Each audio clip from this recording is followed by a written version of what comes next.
te dar uma super dica de como escolher qual barbante espesso utilizar na sua peça de macramê.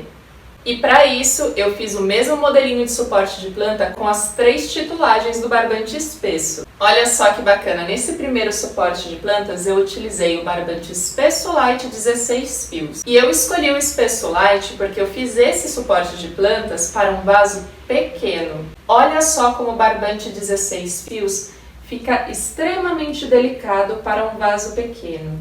Ele comporta muito bem o tamanho do vaso, os nós ficam evidentes e fica uma peça mais delicada.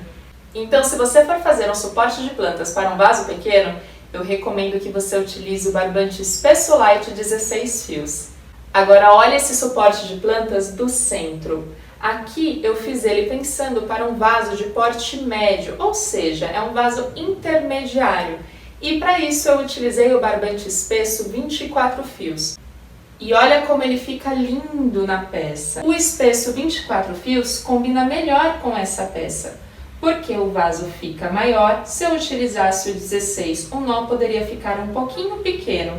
Então eu aumento um pouco a espessura do meu fio e olha como o nó fica super evidente e compatível com o tamanho do vaso. Agora você já sabe, se você for fazer um suporte de planta para um vaso médio, eu indico que você utilize o barbante 24 fios, porque ele vai combinar muito bem com o tamanho do seu vaso. Agora olha esse suporte de plantas para vasos grandes. Aqui nesse suporte eu utilizei o espesso maxi. Então observe que ele é um barbante mais encorpado, mais robusto, compatível com o tamanho do vaso. Então olha que bacana, como aqui eu utilizei um vaso grande, o ideal é que eu utilize um barbante mais grosso para que os nós fiquem mais evidentes na peça.